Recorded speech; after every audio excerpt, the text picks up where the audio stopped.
Assalamualaikum warahmatullahi wabarakatuh. Selamat pagi, siang, sore kepada Bapak Ibu dosen. Sebelumnya perkenalkan saya Nikada Aminil Utama dengan NIM 192231063 dari kelas Gizi 5B.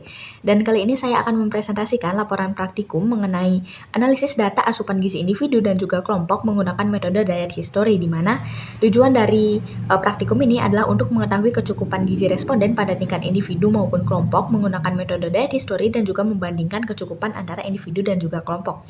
Di mana metode yang digunakan ini adalah metode diet history pada 17 responden melalui wawancara untuk menggali kebiasaan makan selama 1 bulan terakhir, yang diawali dengan recall 24 jam untuk mendapatkan daftar awal makanan yang dikonsumsi.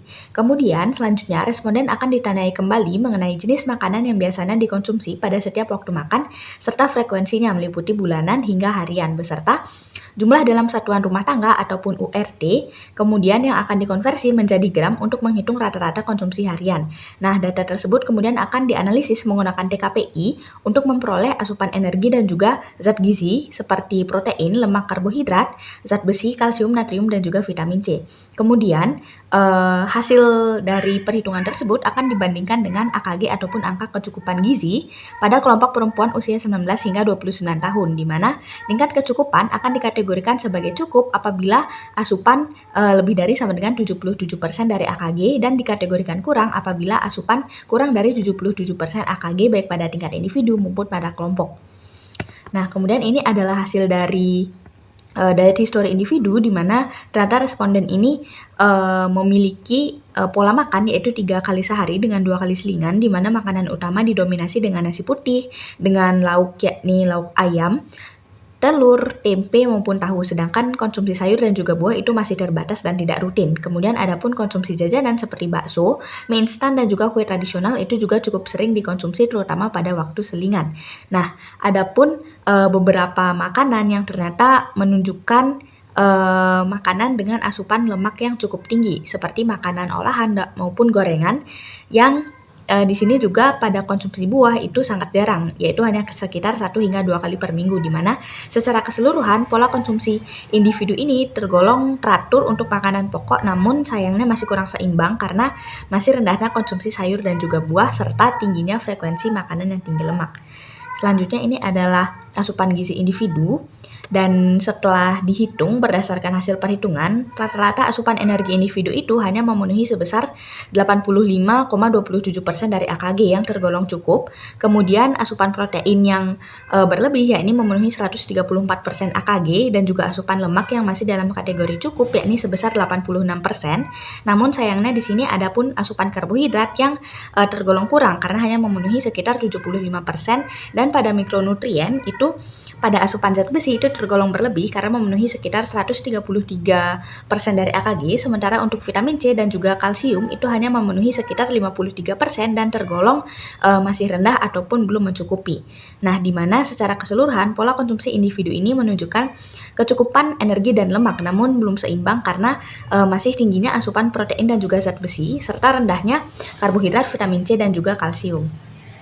Nah, selanjutnya adalah perhitungan asupan gizi kelompok, di mana berdasarkan hasil perhitungan terlihat bahwa konsumsi energi dari zat gizi antar responden dalam kelompok ini itu rata sangat bervariasi dengan rata-rata energi sebesar 1370 kalori dan karbohidrat yang masih rendah dibandingkan dengan kebutuhan, di mana untuk zat gizi protein dan juga lemak itu menunjukkan rata-rata yang cukup, dan juga pada mikronutrien itu memang cenderung belum merata.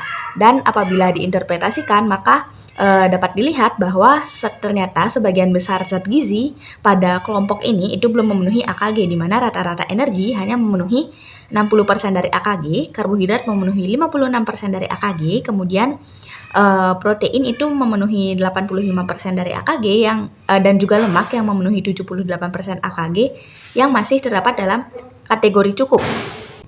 Kemudian adapun asupan protein yang memenuhi sekitar 55% dari AKG yang masih termasuk dalam batas tidak melebihi. Namun dari asupan zat besi sendiri itu tergolong cukup memenuhi 86% AKG, serta adapun vitamin C dan juga kalsium yang hanya memenuhi masing-masing 59% dari AKG dan 33% dari AKG, yang dimana di sini masih tergolong kurang, dimana dapat dilihat bahwa secara keseluruhan pola makan kelompok ini menunjukkan defisit energi dan beberapa mikronutrien terutama terutama vitamin C dan juga kalsium. Nah, kemudian berdasarkan perbandingan antara kecukupan gizi individu dan juga kelompok, maka dapat dilihat bahwa sebenarnya asupan ataupun kecukupan dari individu ini ternyata memiliki asupan yang relatif lebih baik dibandingkan dengan kelompok, terutama pada energi, protein, dan juga zat besi. Namun, baik pada individu maupun baik pada kelompok itu ternyata sama-sama mengalami kekurangan pada zat gizi karbohidrat, vitamin C, dan juga kalsium yang menunjukkan pola konsumsi yang belum seimbang, di mana secara keseluruhan hal ini menunjukkan bahwa masalah utama baik pada individu maupun kelompok itu adalah rendahnya konsumsi buah, sayur, dan juga pangan yang sumber kalsium. Nah, maka dapat disimpulkan bahwa ternyata kecukupan energi dan juga karbohidrat itu masih rendah pada individu maupun kelompok. Kemudian untuk asupan protein dan juga lemak itu sudah berada dalam kategori cukup, namun untuk mikronutrien seperti vitamin C dan juga kalsium itu masih sangat kurang, serta natrium yang ternyata cenderung tinggi. Nah, di mana secara keseluruhan pola makan yang belum seimbang ini disebabkan karena adanya beberapa zat gizi yang berlebih, sementara zat gizi lainnya itu masih defisit. Sehingga beberapa saran yang dapat diberikan adalah yang pertama terkait dengan metode adalah penggunaan metode kombinasi seperti penggunaan metode 24-hour food recall ataupun wake food record serta standarisasi ukuran porsi menggunakan food model ataupun foto buku makanan untuk meminimalkan recall bias dan juga meningkatkan validitas. Kemudian adapun untuk asupan makanan itu disarankan untuk meningkatkan asupan energi, karbohidrat, dan juga vitamin C dan juga kalsium dengan membiasakan pola makan yang baik dan juga menambah porsi makanan pokok, sayur, serta buah setiap harinya dan juga mengonsumsi makanan yang menjadi sumber kalsium.